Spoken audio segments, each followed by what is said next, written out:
पहा, आज आम्ही सगळे सकाळी त्या सभागृहात गेलो. बिहार आणि आंध्र प्रदेशचं बजेट आज निर्मला सीतारामनांनी आमच्या समोर मांडलं. बिहार आंध्र प्रदेशचा विषय संपल्यावर आसामकडे वळल्या, सिक्कीमकडे गेल्या. आम्हाला आता वाटलं अजून एक तासभर भाषण चालेल त्यांचं, पण ते मध्येच बंद केलं. हे सरकार लाचार सरकार झालेलं आहे. ह्यांनी त्यांचं लोकमत घालवलेलं असल्यामुळे ह्या पुढच्या काळात त्यांचं सरकार कसं चालणार हे एक ह्या बजेटमधून तुम्हाला पाहायला मिळालं. 5 वर्ष फक्त लोक कशी सांभाळून ठेवायची ह्याच्या पलीकडे ह्यांना काही करता येईल असं मला वाटत नाही. मला खूप वाईट वाटते आमच्या महाराष्ट्राच्या त्या 8 खासदारांचं, 7 शिवसेना आणि 1 राष्ट्रवादी, जे त्या सभागृहात जोरजोराने टेबल वाजवत होती.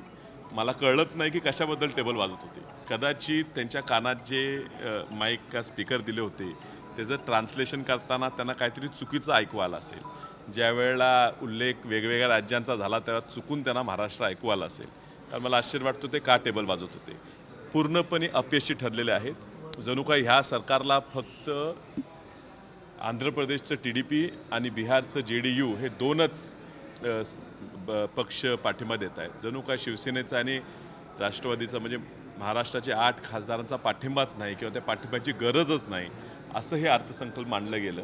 खूप निराशा आहे. अगदी मुद्देवार जर तुम्ही त्या खोलात गेला तर तुम्हाला लक्षात येईल. आता हा तर फक्त प्राथमिक आहे की महाराष्ट्राला काय दिलं नाही. मुद्देवार जर तुम्ही गेला तर तुम्हाला लक्षात येईल फक्त घोषणाबाजी केलेली आहे. आणि घोषणाबाजी करत असताना काँग्रेस पक्षाने जे त्यांच्या मॅनिफेस्टोमध्ये मुद्दे मांडलेले त्या मॅनिफेस्टोची कसं अंमलबजावणी करता येते हे माहीत नाही. फक्त ते उचललेत आणि फक्त घोषणा करून टाकली आहेत. कुठेही डिटेलमध्ये ते पैसे कुठनं आणणार, ते पैसे किती लागणार ह्याचा कुठेही उल्लेख नाही आहे. निराशादायक बजेट ह्या ठिकाणी मांडलं गेलं. एक प्रश्न या निमित्ताने उपस्थित होतो. मोदी सरकार हे कधी न झोपणारं, मित्रपक्षांना न मोजणारं अशी त्यांची प्रतिमा झाली होती. यावेळेस मित्रपक्षांना सोबत घेऊन कसरत होती मोदींची.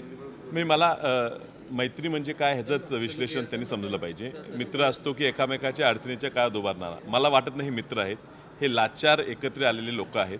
कोण सत्तेसाठी एकत्र आले, कोण पैशासाठी एकत्र आले. ह्यात काही मैत्रीचा विषयच नाही आहे. आणि त्यामुळे लाचार ही मोदींच्या चेहऱ्यावर दिसते आणि सीतारामन यांच्या चेहऱ्यावर दिसते. पण मात्र अजित पवार आणि एकनाथ शिंदे यांच्याबद्दल मित्र असू नये. मी तेच म्हणतो मित्र आहेत ह्याचं वाक्यताच काढली पाहिजे. मित्र आहेत का लाचार सवंगडी आहेत ते आता कळेल.